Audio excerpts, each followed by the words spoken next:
Dobrodošli u online subotnju školu Reformnog pokreta Adventista sedmog dana.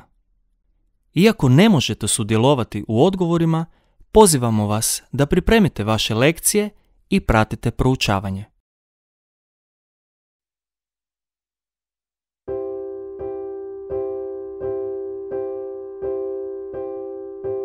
Hvala za svako novo jutro, hvala za svaki novi dan. Hvala što mogu nositi svoj teret s tobom ja. Hvala za spasa prijatelja, hvala što ja to dobro znam. Hvala što mogu praštati svom bližnjem svaki dan. Hvala što primam zarad snagu, hvala za divnu radost svu. Hvala što činim sretnim pjesmom život svaki dan. Hvala za divni zaklon tvrdi, hvala za tvoju utjehu. Hvala što mene čuvaš svuda gdje god idem ja. Hvala za tvoju milost spase, hvala za tvoga duha moć. Hvala za tvoju vječnu ljubav što me prati svud. Hvala za to spasenje vječno, hvala za tvoju milost svu. Hvala ti želim reći uvijek, dragi spase moj. Hvala ti želim reći uvijek, dragi spase moj.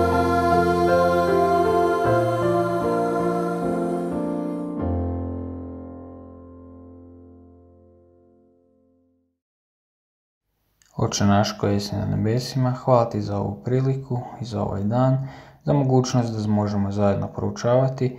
Budi prisutan svojim svetim duhom u našim razmišljanjima i otvori nam da možemo razumjeti istine koje si spremio za nas i za naše dobro. Budi s nama u našem životu, u našim slabostima, pomozi nam u upravljanju i oblikovanju našeg karaktera da možemo jednom zadobiti vječni Kanan. Budi s nama i dalje i ostani i daj nam svoj mir i blagoslov i za sve smo ti zahvalni, molimo te u ime Kristovu. Amen. Draga braća i sestre i svi koji pratite ovu našu online subotnju školu, lijepo vas pozdravljam i želim vam svima subotnji blagoslov. Imamo ponovnu lekciju pod naslovom Pobuna kod Kadeša. Ova ponovna lekcija nam mora biti posebno korisna iz jednog razloga. I mi se nalazimo blizu ulaza u Kanan, i to nebeski Kanan, i moramo si razmisliti što se i nama može dogoditi. Kako je kod Kadeša došlo do pobune? Znači, kad čitamo izraelsku povijest, oni su došli u Amorejsko gorje, te se ispred njih nalazila jedna zemlja koju im je Bog želio dati. To je bio cilj njihovog putovanja i općenito izlaska iz Egipta. Da bi vidjeli o čemu se radi, Bog im je rekao da iz svakog plemena pođe jedan predstavnik u izvid. Bila je to jedna posebna zemlja, zemlja gdje teče med i mlijeko, kako im je to Bog prije i opisao. Nešto najbolje što im je Bog mogao dati u posjed. Narod je žarko očekivao, naravno, da se uhode vrate i gajio je velike nade. I što se dogodilo? Nakon što su bili odsutni 40 dana, Vratili su se sa uzorcima ogromnog voća koje je pokazivalo izvanrednu plodnost toga tla. I kako je bilo izvješće većine? Čak 10 uhoda, od njih 12 ukupno. Rekli su da u toj zemlji doista teče med i mlijeko, ali rekli su i da tamo žive ljudi krupna stasa, da ima i divova, te da su gradovi vrlo veliki i utvrđeni. I u brojevima 13:31 u Bibliji čitamo da su rekli ne možemo ići na taj puk, pa oni su jači od nas. Nasuprot njima imamo izvještaj Kaleba i Jošue, koji nisu zaboravili kako ih je Bog vodio do sada i koji su hrabrili narod da je zemlja iznimno dobra i da se nemaju što bojati, te da im je Bog dao tu zemlju. I s obzirom da je Bog s njima, da su ti protivnici o kojima su oni pričali, divovi, jednostavno jedan zalogaj za njih. Ali ovdje možemo vidjeti, kada se čovjek stavi pod Sotoninu kontrolu, može otići jako daleko. Tako se dogodilo i ovdje, da se cijela jednostavno zajednica pobunila, plakali su i mrmljali opet protiv Mojsija i Arona i žalili su se što nisu umrli u Egiptu ili u pustinji, jer su sada kao plijen ovim narodima. Rekli su, ajdemo mi sebi postaviti poglavara i jednostavno vratimo se mi u Egipat. Sav taj narod koji je izgledao kao lišen razuma u ovom trenutku se podigao i htjeli su svoje vođe zasuti kamenjem. Ne sjećaju se više odjednom ni moćne Božje sile i iskustava koja su donedavno, prekrasno vodili ih kroz ovu suhu pustinju i oslobodili ih iz egipatskog ropstva. No ipak, Bog je posredovao da spriječi njihove ubilačke namjere i odjednom se pokazala slava Božja u šatoru od sastanka. Zastali su na trenutak i u ovoj okolnosti Bog je bio vrlo ljut na izraelski narod i pitao se, do kada će me ovaj puk prezirati, do kada mi neće vjerovati unatoč svemu što sam im učinio. I nastavio je, kaže, udarit ću ih kugom i uništiti ih. Ali Mojsije, kojega su donedavno skoro zatrpali kamenjem, se obraća Bogu i zalaže se za njih da ih ne pobije.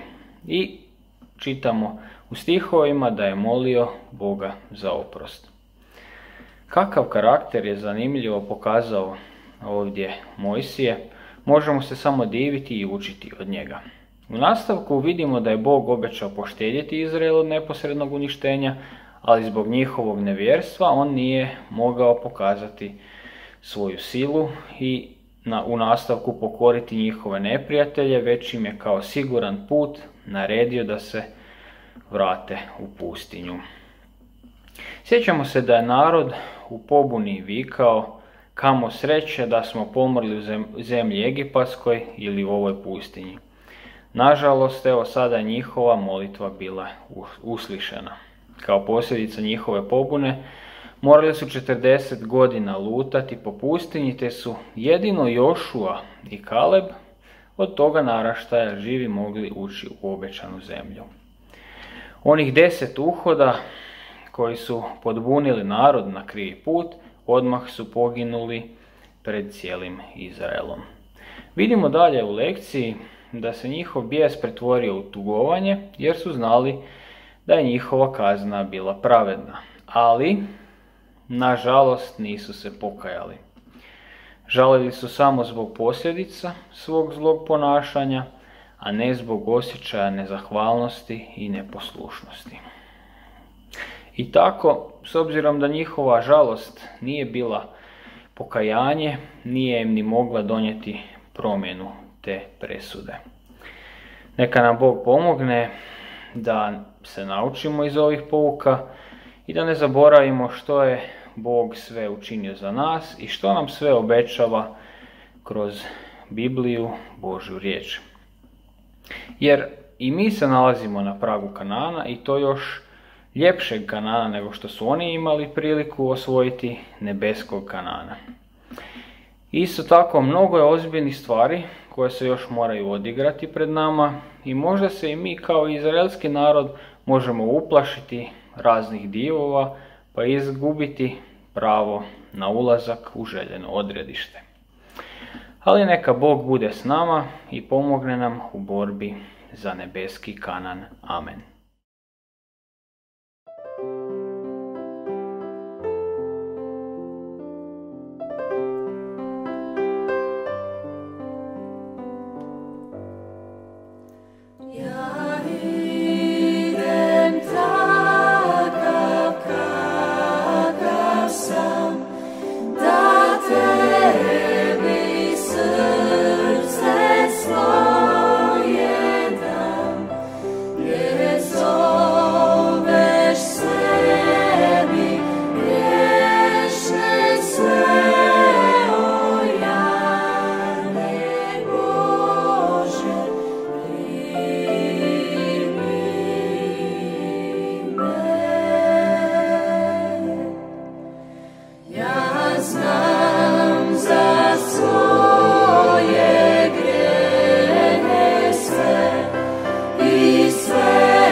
Dobro, braći i sestre i poštovani prijatelji i svi mladi koji nas posmatraju preko društvenih mreža. Želim vam dobro jutro ovog subotnog jutra i zahvalim se Gospodu što zajedno možemo proučavati Božju riječ i sa nama je i ove subote Konstantin Šarčević, tako da imamo priliku da zajedno proučimo kroz ovu lekciju koja je 7. lekcija po redu. I što je uvod ove lekcije? Pobuna Koraha, Datana i Abirama. Dakle, trojice utjecajnih ljudi u narodu koji su, kao što ćemo vidjeti iz ovoga što dalje slijedi, dakle, organizirali jednu pravu pobunu. Dakle, ono što je simptomatično ovdje da već par lekcija unazad, znači govorimo o nekakvim pobunama. Imali smo, dakle, zlatno tele, pa smo imali dvojicu sinova prvosvećenika koji nisu bili kako treba, pa onda pobune zbog hrane, pa su se čak i Aron i Marija pobunili protiv Mojsija. Sve to je bilo javno, dakle, nije ništa bilo sakriveno, narod nije znao. Onda napokon je to kulminiralo sa pobunom na samoj granici obećane zemlje u kojoj su trebali ući, gdje se pokazalo da taj narod nije dostojan da tamo ide i sve što je tamo bilo. I ovdje sad dolazi, kako ovdje kaže, da za razliku od ranijih pobuna koje su, kaže, bile neredi, posljedice iznenadnih izljeva nekakvih negativnih osjećaja i tako dalje. Ovo, kaže, bila odlučna namjera da se obori autoritet vođe kojeg je postavio sam Bog. Dakle, potpuna pobuna sa ciljem da se Mojsija eliminira iz vodstva.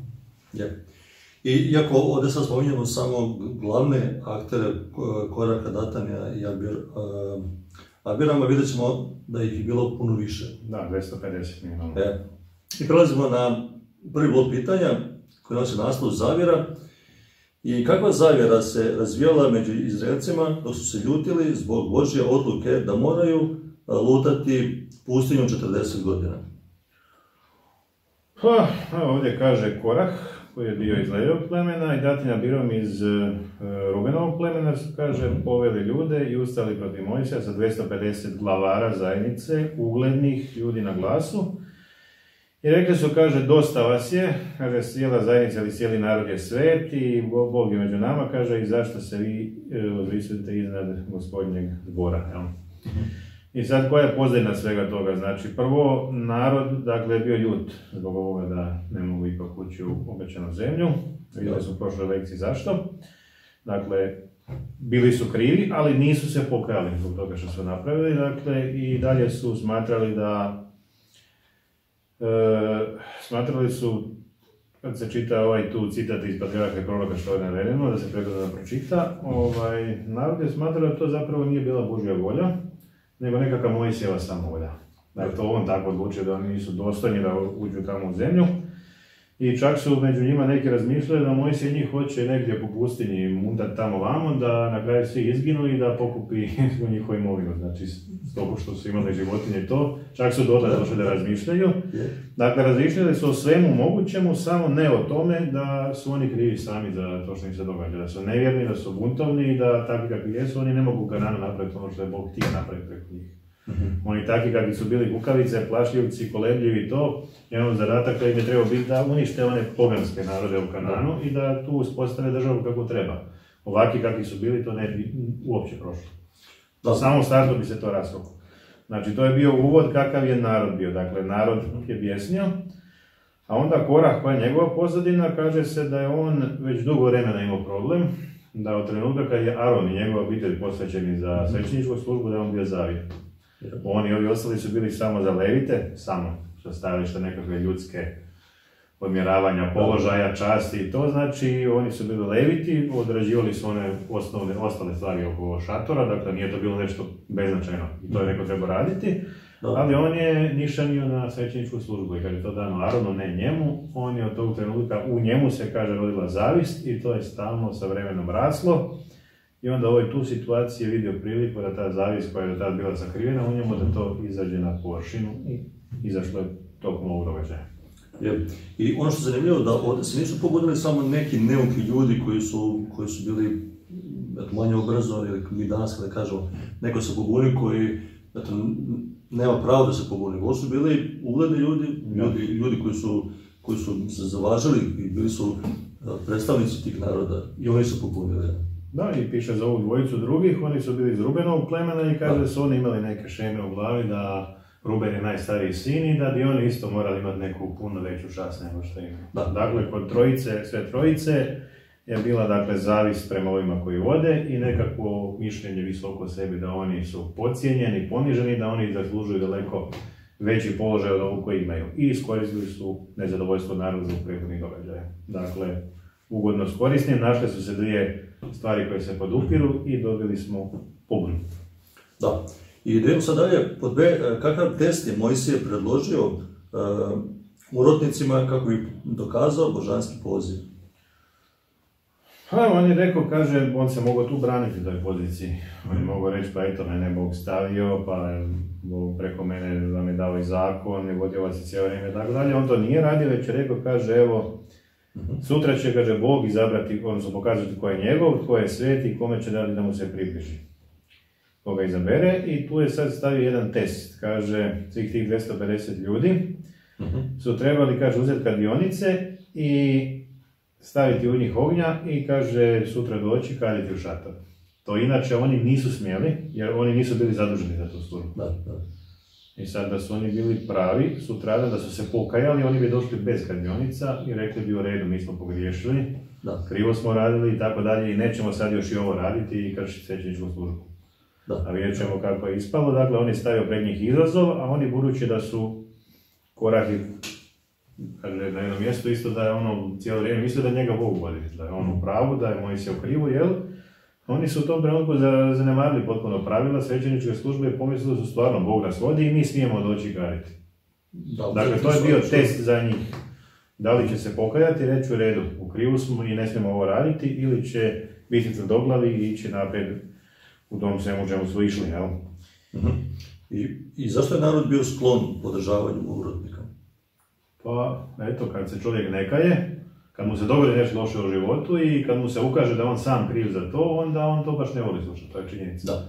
Čovjek je uvijek, ljudi bi najsretniji bili da im se ništa loše ne dogodi u životu, a kad se i dogodi da je kriv neko drugi i da se što prije pokaže prstom u krivca, jel, to vrijedi i u narodnim događajima i danas je vrijedilo i onda, dakle oni nisu uopće bili svjesni toga, nisu htjeli priznati da su oni krivi sami, zato što neće ući u zemlju, već su okrivljavali Mojsija, da je on ovakav, onakav, da je hirovit, da ima neke mutne planove s njima i s njihovom imovinom i to, i dakle on je kriv, a ovi su im to isto sugerirali, ova trojica polako. Za njega i za Arona, oni su uzurpirali vlast nad Božjim narodom, nama samo Bog može biti vladar i vođa, ne šta oni ono, mi smo svi sveti i to je to, dakle, bili su skloni podržavanju onih koji im laskaju, koji ne govore da su grešni, da ne valja, da se treba mijenjati, nego vi ste dobri, ali neko drugi ne valja i vi zbog nekog drugog sad strašno patite. Da. I mi bi trebalo izvući pouku iz toga da se čuvamo zavjere, da čuvamo se kada je nešto u dogovoru u Božjem narodu, da ne pravimo ovakve stvari, da ne razmišljamo, vidimo da nešto krivo je po našemu, nešto se krivo radi i da se mi uzmemo stvar u svoje ruke, misleći da nas Bog vodi onda u tome, da će nas voditi dalje, jer možemo proći baš ovako kao što smo prošli oni. I ovdje još kaže za Koraha, kaže da ih je on vodio, kaže da je on uspio sad nešto tu napraviti, osvojiti neku vlast, on bi ih vodio u Kanaan. A Bog nije s njima, na kraju bi kompletan narod nastrada. Da ne bi više bilo fizički. Sigurno je Bog uništio kompletan narod. Prelazimo na drugi blok pitanja. Mojsijevi pozivi i upozorenja. Kako je Mojsije pokušao urazumiti vođe pobune, te za što su ga oni optužili? Prvo ovdje kaže da je obratio se Korahu, koji je bio Levit, dakle bio je blizu šatora, bio u službi i rekao je, kaže, Bog te izdvojio iz zajednice, dakle Leviti su bili posebno pleme, izdvojeno za tu službu, nisu dobili nikakvo fizičko nasljedstvo u obećanoj zemlji, za razliku drugih plemena, nego su ovi drugih mogli financijski održavati, njih i šator, i bili su posvećeni za službu u šatoru. I on sad kaže, dobili ste posebnu čast od Boga, kaže, vi i vaši potomci i tako dalje, i to vam nije dovoljno, nego tražite svećenstvo, ako je Bog dao jednoj obitelji, dakle Aronu i njegovim potomcima. A onda dalje kaže da ova druga dvojica nisu bili toliko glasni kao Korah, pa je onda mislio da, možda Mojsije mislio, možda su prevareni, možda oni nisu baš toliko uvjereni u to, pa ih je pokušao njih posebno pozvati, zva ih da dođu. I oni kaže da su mu rekli, nisi nas ovu zemlju u kojom teče mlijeko i med, niti se nam dao baštinu polja vinograda, dakle ta zemlja je prekrasna, kananska, ima plodna, ima svega to, a ti nas tamo nisi uveo, nego sad tu vodiš 40 godina po pustini da lutamo ko nekakva stoka, i to. I kaže, hoćeš ovim ljudima oči iskopati, kaže, šta hoćeš od nas, hoćeš nas sve poubijati, ali je to namjera. Dakle, potpuno su izvrtali njegove motive, njegove namjere i sve ostalo, dakle, pokazalo se da iz njegove perspektive oni nisu baš u puno boljem stanju nego Korah. Jedna razlika bila što nisu htjeli doći javno na to mjesto, ali pokazalo se da je, dakle, da su isti kao i Korah, i da ga lažno optužuju. I kako Mojsije da postupuje ako je vidio da kakav je narod? Pa kaže, da se naljutio, reče Gospod, napazari se na njihovu prinosnicu. Kaže, nijednog magarca nisam prisvojio, niti sam jednog od njih naudio, dakle, hoće reći, kaže, nisam ništa nažal učinio, nisam nikome ništa ukrao, ništa loše učinio, dakle, oni lažu. I dokle god lažu, njihova žrtva, dakle, oni kad bi sad prinosili žrtvu i molili se, to Bog ne prihvaća. Isto kao i danas molita, kad čovjek živi u nekom otvorenom grijehu, nešto radi što ne treba, istovremeno se moli i to ignorira, ne priznaje to, dakle, molita mu naravno neće biti uspješna. Da, svakako. I ovdje vidimo da Mojsije se nije opravdavao za ono što je bilo ispitano. Da, kaže, ovdje pozvao je Boga kao svjedoka. Da on tu bude neutralan, objektivan, pravedan sudac da ocjeni ovo. Dakle, on je tu mogao nešto pričati, ali u ovakvim nekim situacijama, to se zna i danas, dakle da postoje situacije gdje se ljudima ne može nešto objasniti. Kada oni imaju neke predrasude i kad nekog mrze, naročito, ne možeš ti njemu dokazati nešto suprotno od ovoga što on misli. To ovdje je bio slučaj. On je to prepoznao tu situaciju i zato se nije ni pokušao braniti. Da, i on zato kaže da imamo ovo svečano i u prisustvu naroda, prisutstva Gospoda, da bude sve. Dobro, pod B, kakve napore su Mojsije i Aron poduzeli kako bi spasili zajednicu od uništenja? Kakav je bio rezultat? Pa evo, oni su, kaže, padoše na lice svoje te rekoše, Bože duho o svakome dijelu, kad jedan čovjek griješi, da će se srediti na svu zajednicu. I onda je, kaže, Bog odgovorio, rekao je, kaže, reci zajednici, ukloniti se iz okoline od ove trojice, od njihovih obitelji. Dakle, oni su imali svoje šatore u logoru u nekom mjestu. I kaže, onda je Mojsije otišao kod te dvojice i svi starješini Izraelovi su išli s njima da budu svjedoci šta će im reći. I kaže, rekao, odstupite od šatora tih opakih ljudi, ne dotičite se ničega što je njihovo, da ne budete uništeni. Jel? I kad su svi oklonili, kaže, po ovome ćete znati da je Bog poslao, da sam ja odabran, da je Bog mene odabrao, da nije neko drugo, da ja to nisam svojom voljom. Kaže, ako ovi ljudi umru kao i sav ostali svijet, znači prirodno smrću, ko zna kad, onda ja nisam u pravu, dakle ja sam lažni prorok, lažni vođa, Bog me nije izabrao. Kaže, ali ako Bog učini nešto novo, kaže da zemlja rastvori svoja usta, te proguta i njih i sve što njihovo, pa živi siđu u Šeol, kaže, tada znajte da su ovi ljudi prezvani Gospoda. Dakle, ako se sutra dogodi čudo, kako nisu do tad vidjeli, da se otvori zemlja, ali propadnu dolje, to je znak da su bili u krivu, odnosno da je Bog izabrao Mojsija. I zato ovo je bio trenutak kad su još naprijed imali prilike da preispitaju sebe. Da, znači i narod i ova trojica i svi oni. Dakle, svi su imali priliku sutradan doći i reći, evo, bili smo u krivu, pogriješili smo, kajmo se, povlačimo sve što smo rekli, to je to, ostali bi živi. Ako na brzinu pročitamo ovakve tekstove, čini nam se kao da je Bog okrutan, da jedno čeka da neko zgriješi, da Bog kazni, ali ovdje ipak vidimo, kada ovako idemo sistematski dio po dio, da je Bog mi dao dan, dva, da se...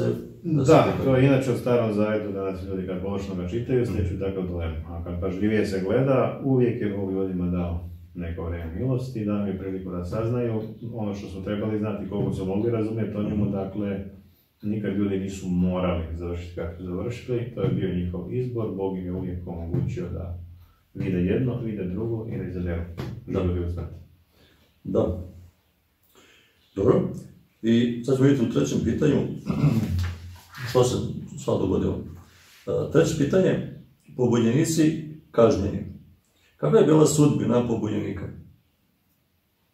Evo, sutradan se dogodilo, kaže, evo prestao govoriti, kaže, raspuglo se tlo koje je bilo pod njima, kaže, zemlja se razdvojila i progutala njih i njihove domove i njihove obitelji i djecu, jel, znači,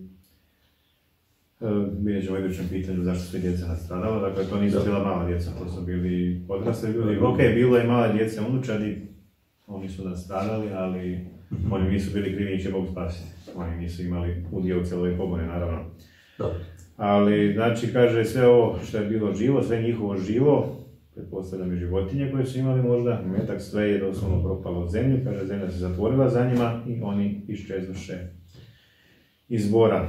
I nakon toga, što je još bilo, kaže, kad je narod to vidio i stao bježati, kaže, jedna se zemlja ne probudila, kaže, onda je izbio oganj i, kaže, proždero onih 250 koji su prinosili kaznu. Dakle, nisu se zaustavili, nisu rekli, pogriješili smo, u krivu smo, ovo ni ne smijemo raditi to, nego su bili, da kažemo, drski, što su raditi ono što nisu smjeli, pokazuju se time da se nisu pokajali, da više se ni ne žele pokajati i ovo je bila kazna.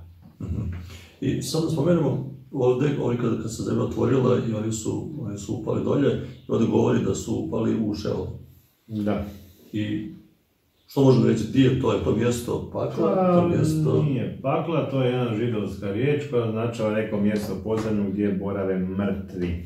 Znači, ne mjesto gdje su živi ljudi pa bore u nekakvoj vatri određeno vrijeme ili vječno, nego mrtvi. Znači, prebivalište mrtvih, tako bi mogli prevesti to riječ. Da, što znači da mi danas kada sahranjujemo ljude, zakopavamo u zemlji. Da. Oni svi su završili u zemlji. Da. Dobro. Vidim da ovi svećenici koji su, to je ne svećenici, ovi po navodnicima koji su došli da kade, isto su bili u ovom trenutku su isto nosili kadi, oni se sa sobom i ih uništio sa njima. Da, oni su uništeni, kako ovdje kažem, malo kasnije. Dakle, oni su još imali priliku kad su vidjeli šta se s ovima događa, šta ustaviti i reći, ok, ali to nisu napravili, to je to. I kako znamo da Bog ne kažnjava nasumično? Ko je bio pošteđen? Pa evo ovdje kaže pravilo neka se očevi ne pogubljuju zbog sinova, neka se sinovi ne pogubljuju zbog očeva, svako će biti pogubljen zbog svojega grijeha. To znači ne može dijete stradati zato što je njegov otac nešto radio, ali može stradati zato što on sam nešto loše radi. Da. A onda se često puta događa da normalno ljudi naslijede od roditelja dobre loše osobine karaktera i onda se neki grijesi ponavljaju. Da. Zato tam spominje onaj zapovjed da pohodim grijeti otačke na sinove od 3. i 4. koljena. Dakle, površno gledano, sa 3-4 generacije potomaka strada zato što ovaj napravio nešto što ne valja. Ne, nego su naslijedili taj grijeh, imali su priliku vidjeti da je to grijeh i da to ne valja i da trebaju promjenu života, ali oni to nisu htjeli, nego su nastavili istim putem kao i njihov predak. Znači, svako strada zbog svog grijeha. Jer to može biti kad se kaže da kada je moj otac bio u toj vjeri, ja ću umriti u toj vjeri, bez da se i promijeni. Tako je, to mnogi ljudi danas to se zove tradicija i u mnogim dijelima svijeta je ta sklonost ka tradiciji onako, da kažemo, vrlo fanatična i vrlo slijepa. Ono slijepo pridržavanje nekakvih običaja predaka, ovaki su bili, onaki su bili, kakvi god, to što su oni radili, to moram i ja, tako dalje, nikakve promjene nema, to je običaj, to je svetinja i tako dalje. To dolazi iz poganstva, jel? Došlo je i u kršćanstvo koje se međuvremeno iskvarilo i postoji dan danas, to možemo vidjeti. Dakle, u ovome slučaju to je lokalna primjena, dakle, konkretno, ovdje se spominje, kaže, sinovi Elijabovi, Namuel, Datan, Abiram i tako dalje, kaže, koji su bili ugledni, koji se pobunišli i tako dalje i spominju se tu dalje, Šalom, sin, Kore, sin, i tako dalje, svi koji su, kaže, bili poslovne službi, znači neki su bili pošteđeni, jer ovo je tu citat iz prve dnevnika, znači nekih 500-600 godina kasnije i više. Dakle, neki su i bili pošteđeni, ali oni, znači odrasla djeca, koji odrasli potomci koji su bili svjesni šta se događa i koji su podržavali tu pobunu, su nastradali. I ovdje kaže, djeca nisu bila osuđena zbog grijeha roditelja, nego zato što nakon što su upoznali svjetlost koja je bila dana njihovim roditeljima, odbacili je, kao i svjetlost koja je bila dana njima osobno, tek nakon toga su postali krivi i stradali zajedno s njima, odnosno snosili zajedno kaznu. Da, to znači da djeca moraju biti dovoljno odrasla, da razumiju što je napravili i da su sami odgovorni. Da. A u židovskom narodu, kad su postajali? Oko 12. godine se smatralo, onda su naučili čitati i poznavali su Toru, odnosno petoknjižje i smatralo da se kao moramo odgovoriti pred Bogom. Da, mi danas imamo malo pomaknuta je granica i nije to bez veze, jer tek nakon 12. godine ide ono razdoblje kad se čovjek mijenja, i fizički i emotivno, kad raste, kad se emocije razvijaju, kad sazrijeva i to, dakle, po meni ovo je možda bilo i malo prerano, dobro, tako je bio njihov običaj, ali danas, medicina je nekako prepoznala te neke godine kao vrijeme da je čovjek se smatra odraslim, odgovornim za svoje postupke i zrelim da razmišlja kao odrasla osoba. Da, i je možemo još neku pouku izvući, onda kaže od pitanja da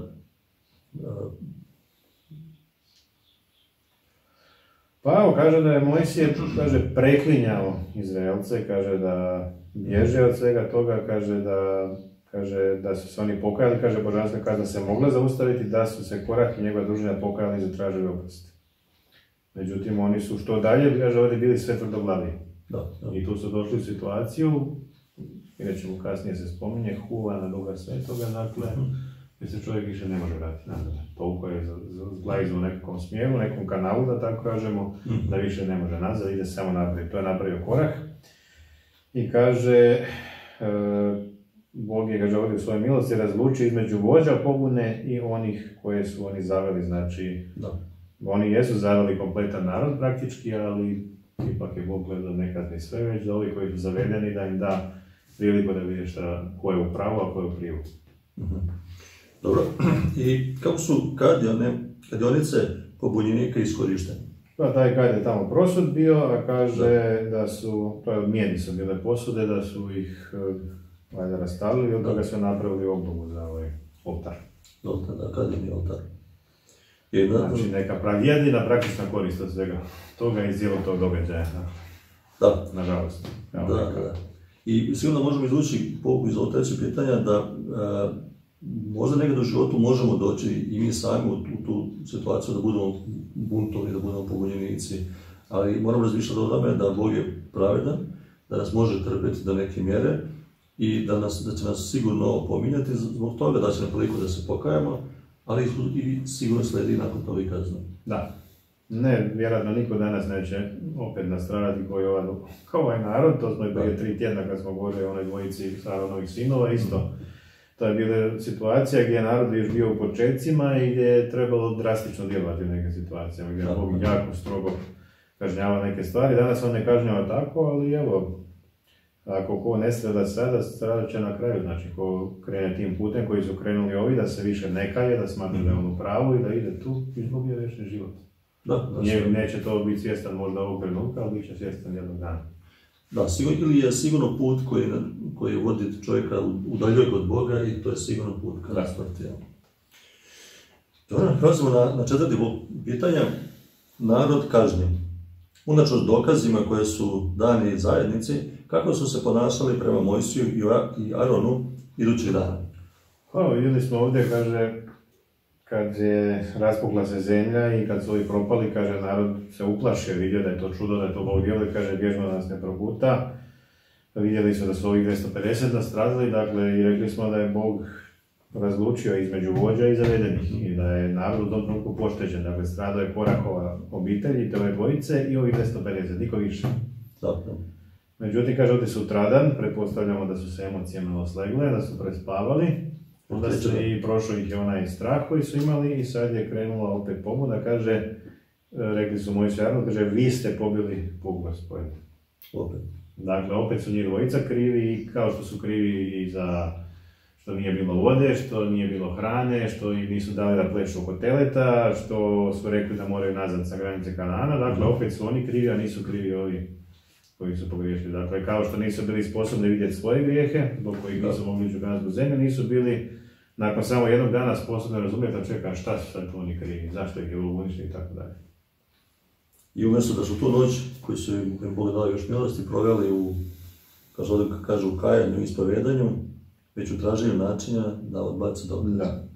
Znači, imali su dokaze šta je istina u ovom slučaju, da je Mojsije u pravu, da ga je Bog stavio, da su oni krivi, da su grešni. Oni su to stalno odbijali i stalno su tražili neki drugi odgovor i kako ovdje kaže, Soton je bio tu blizu, da upraviti na odgovor, da, taj odgovor koji se sviđa. I to je i danas tako, ako čovjek nije zadovoljan s onim što mu Bog govori, dakle, preko otkrivenja koje danas imaju, uvijek Soton ima neke alternativne odgovore koji su onako ljepši, primamljiviji za čuti i tako dalje. Prihvatljiviji. To je kroz cijelo povijest kršćanstva se pokazalo tako. Da, i čak žalostno je da i nakon ovoga, to već treći dan, oni su i dalje imali namjeru, što je Božo primjerio, da ubiju Mojsija i Arona. Da, znači to pobuna, ova trojica su pokrenuli pobunu, a vidjeli smo da to nije bilo, znači, narod u tom trenutku neutralan, nego da je već bio ono, što bi rekli, nabrijan, nabrušen Mojsija i Arona i bez obzira što su ovi umrli, ta ideja pobune ostala u njima. To znači da, ako to uđe u nas, ta klica pobune i buntova, možemo sigurno tvrditi da nije lako da to izađe iz nas. Pa nije lako, ali nije nemoguće. Pa nije nemoguće. Dakle, moglo se je, ali to je bila njihova odluka, dakle, kojim putem će krenuti. Da. I pod B, na koji način se Gospod još jednom umiješao strogom kaznom, te što su Mojsije i Aron učinili kako bi je otklonili? Pa kaže ovdje da je Bog rekao njima dvojici, kaže udaljite se od te zajednice da ih zatrem u čas. Znači kompletan narod ih je u trenutku, odnosno malo i njih dvojicu testirao šta će oni napraviti i oni su, kaže, padoše na lice svoje, dakle pokloni su se, onda kaže Mojsije reče Aron, uzmi kadionicu, stavi njoj ognja sa žrtvenika, metni kad, idi žurno do zajednice, izvrši nad njom pomirenje, jer izbio je gnjev od Gospoda, počela je pošast. Znači već je Bog počeo kažnjavati, dakle pokvareni ljudi, kao i ovi prethodni pokvarenjaci zaslužuju kaznu. I onda kaže, kad je napravio to što je napravio, Aron stao i kaže u sred zbora, kaže, stala je pomor, kaže, između mrtvih i živih, dakle to nekim redom išlo, i kaže 14.700 je bilo onih koji izgiboše zbog koraka, kako ovdje kaže, ali nije sad više korak kriv. Oni su sami, imaju zdrav razum, imaju pamet, imaju slobodnu volju, dakle mogli su, rekli smo malo prije, se pokajati, vidjeti, razumjeti sve ovo što se događa, šta je istina, šta nije. Dakle, nastradali su jer su krenuli putem koraka, a ne zbog njega samo. I što govori kada je Mojsije oklijevao? Ovdje kaže da on nije bio ništa kriv, bio toga svjestan, dakle da nema sad nikakve krivice na njemu, ali oklijevanje šta znači? Znači on je mogao sad stati i gledati, dakle, šta se događa, mogo je, znači, na taj način oklijevati, gledate, oni padaju, mrtvi su, ovakve, kažem, Bog ih kažnjava, jel, znači, zasluženo, cijeli narod je bio pobunjen. Međutim, on to nije napravio, kaže, on je ipak, kaže, preklinjao da Božji gnjev ne uništi u potpunosti narod koji je on izabrao. Dakle, ovo nije prvi put da se to događa, prvi put nakon Zlatnog teleta, Bog je rekao, evo, uništit ću njih, a od tebe ću podići novi narod, on je rekao, nemoj. Kada bit će sramota pred ovim drugim narodima koji su čuli sve što se dogodilo, sva čuda i to kako su izvedeni iz Egipta, i ako sad si ih mora uništiti u pustinju, oni će reći, eto ti ga na. Šta je on sad to s njima planirao, kakav je to Bog i tako dalje. I rekao je, kaže, izbriši mene iz knjige koju sam je opisao, ako ćeš njih izbrisati. Dakle, on je bio posrednik u tim situacijama, predslika samog Krista i u ovoj situaciji također se molio da ovo stane i sad. I ovo je puno, 14.700 ljudi, ali cijeli narod je bio kriv, dakle ovdje ipak bila milost na djelu. Nisu ovi drugi isti tren bili jako dobri, pa su zaslužili da ostanu živi, nego evo ovdje je Božja milost, rekla, dobro, ajde. Ovi su vjerojatno bili najgori koji su nastradali, a ostali su dobili drugu priliku. Dobili su priliku da se pokaju. Iako vidimo da je Bog, kada čitamo ove stihove, on zastrašujuću stvar, kada je rekao Mojsiju, naslonite se, idem pobiti sav narod. To izgleda zastrašujuće. Narod koji on izveo van, ovdje je teo da gleda ih uništi. Sad ovdje vidimo tu sliku, što je spomenuo Krista i zastupništva, da ipak je Bog takav. To je njegov stvarni karakter. Znači, može biti da se on razgnjevio na Božji narod, ali radi žrtve koju on uspostavio, nije to napravio. Da, ovdje čak u trenutku kad je ovo stalo, tu sad nemamo zapis da se narod počeo kajati kada je vidio Eginu. Ne piše da su oni kajali i da su vikali Mojsiju, joj, moli Boga da zaustavi ovo, da nas spasi, to ne piše. Da. Samo kaže da je Mojsije, kaže ovdje tamjan je gorio i on se molio u šatoru. Milog je stao. Dakle, oni u tom trenutku, da kažemo, ni nekakvom svojom molitvom ili kajanjem nisu zaslužili da ovo stane. Nisu se uopće trudili, bar tako ne piše. Ali evo, Mojsije se molio za njih kao posrednik i to je bilo dovoljno. I petimo pitanja, svjedočanstvo protiv pobune. Koji test je razriješio pitanje svećenstva jednom i zauvijek? Evo, ovo do sad su bila, znači, čuda i ta zemlja što su otvorile, ovi propali dolje, pa oganj koji je pao s neba i pobio ih 250, pa ovaj pomor, dakle sve su bila čuda i to, da kažemo, drastična čuda gdje ljudi ginu. Da. I to je na ljude ostavilo neki dojam, ali vidimo da nije dovoljno bilo. I sad opet trebalo biti jedno čudo, kaže, iz svakog plemena Izraelovog treba doći poglavar koji je donio štap i na njemu je bilo napisano ime plemena. I to je bilo ostavljeno tamo u šatoru za jednu noć i kaže Bog sutra, jedan od štapova će, kaže, biti drugačiji od ostalih, na njemu će procvjetati, pojavit će se ova mladica i pojavit će se plod gotovi, dakle iz štapa. Ne iz biljke koja je iz zemlje raste, nego iz sukog štapa. I to je trebalo biti čudo koje bi objasnilo koga je, dakle, Bog izabrao za određenu službu i da u buduće se više takva pitanja ne postavljaju. I rezultat toga je bio, znači sutradan palica ravnova je procvjetala, kaže, pojavila se, kao što je bilo rečeno, mladica i cvijet i sam ovaj plod. Da. Koliko znamo iz prirode, to nije moguće inače u prirodi. Da. Postoji neki redoslijed, prvo ide cvijet, pa onda ide mladica, pa tek na kraju plod. Nikako sve troje ne može postojati istovremeno na jednoj biljci u istom trenutku. U ovom trenutku se dogodilo čudo i oni, ako su bili razumni, kad su ovo vidjeli, morali im biti jasno da je to čudo.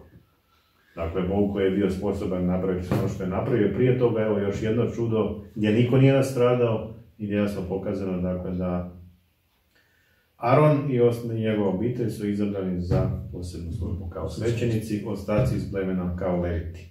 I taj štap je kasnije stavljen u kovčeg zavjeta, da ostane za sve generacije poslije njih, da više niko ne postavlja ovakva pitanja, da se ne boji.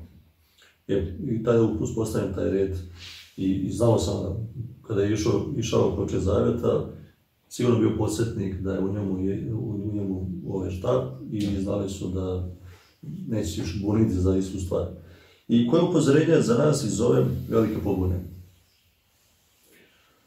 Kaže ovdje Pavle, ne mrmljajte kao što neki od njih mrmljaju, te izbjegoše od zatvornika, odnosno od anđela, jel? I kaže, a sve se to kao primjer događa njima, a napisano je upozorenje nama do kojih dopiše kraj vremena, jel? Znači, vidjeli smo, ovdje sad postavlja se pitanje, kaže, zar danas ne postoji ista zla koja su bila korijen Korahove propasti. Ponos i ambicije se ovdje ističu i rekli smo na početku da je kod Koraha upravo dobio problem koji on dugo nosi u sebi, a niko nije znao.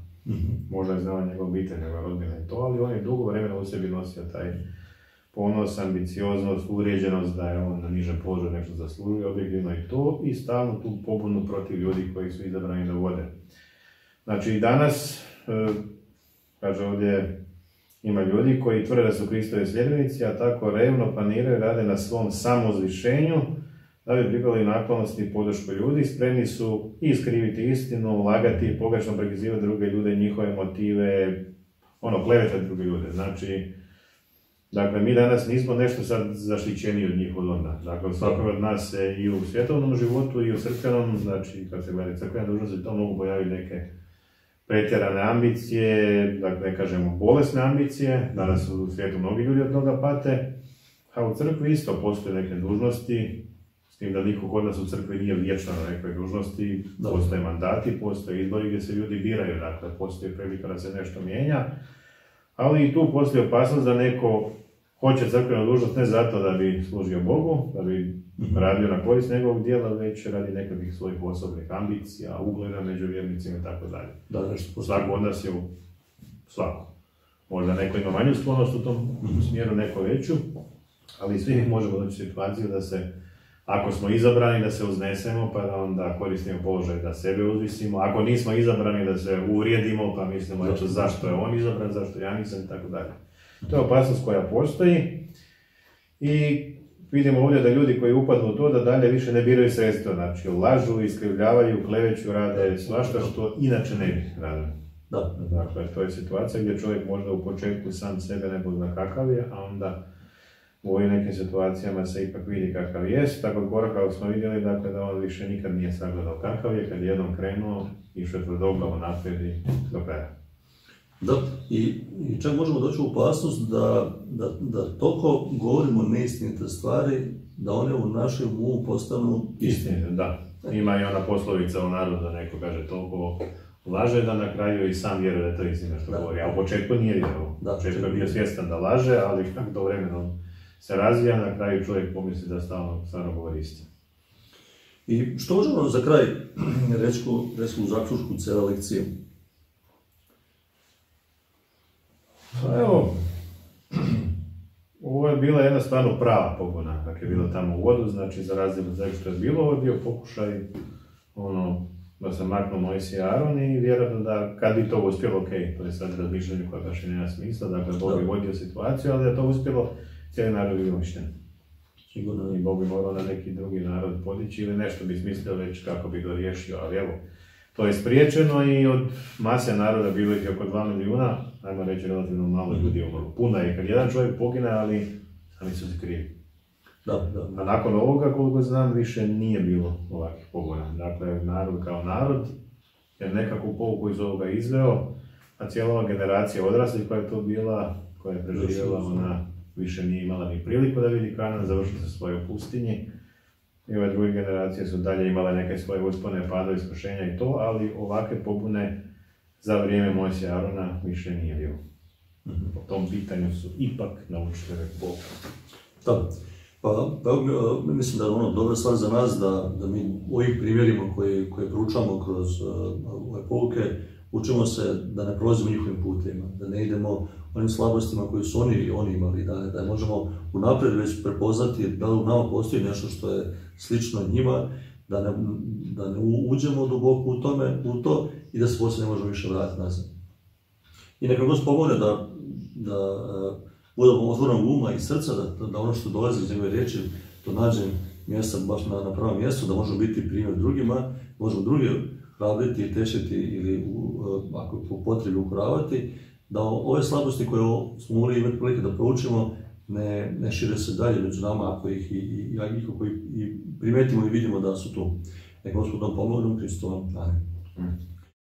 Dragi Bože, dolazimo pred Tebe, u trenutka na kraju počanja da Ti se zahvalimo za dobro koje si nas sada učinio, hvala Ti život i zdravlje koje nam daješ i za priliku da možemo proučavati Tvoju riječ i u ovim okolnostima koje su malo neobičajne. Molimo da oprostiš sve naše grijehe koje Ti počinio, da pomoći da možemo razumjeti koja je Tvoja volja za nas, da možemo uz Tvoju pomoć savršavati karakter i biti primjer svima koji su oko nas.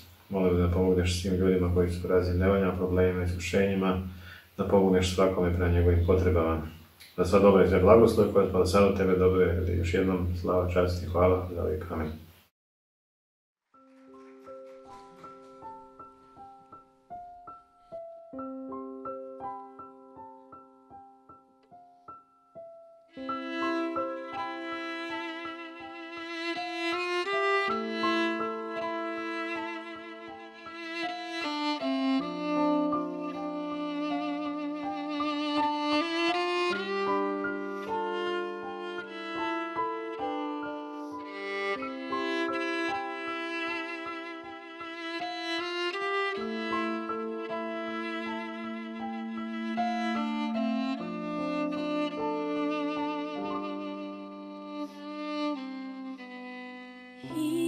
Isus, najveće ime, Spasitelj divni,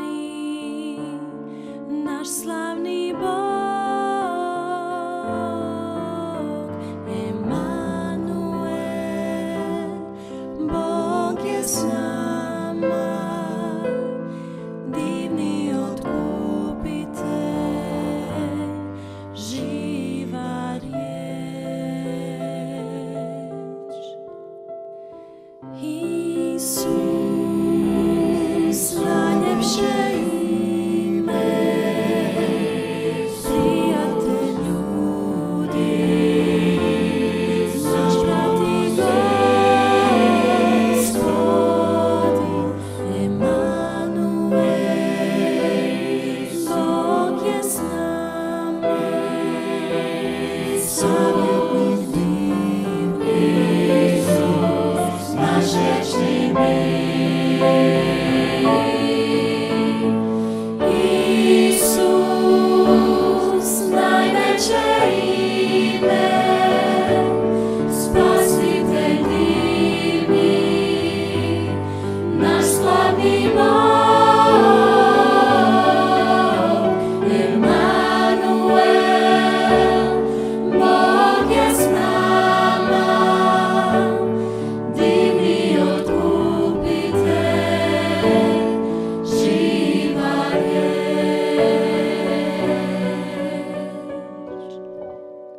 Divni otkupitelj, naš vječni mir.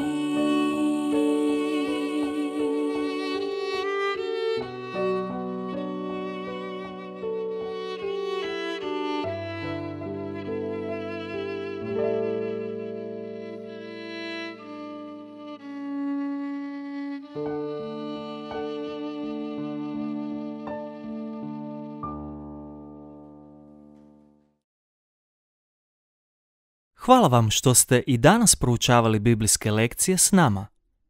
Želimo vam obilje Božjih blagoslova.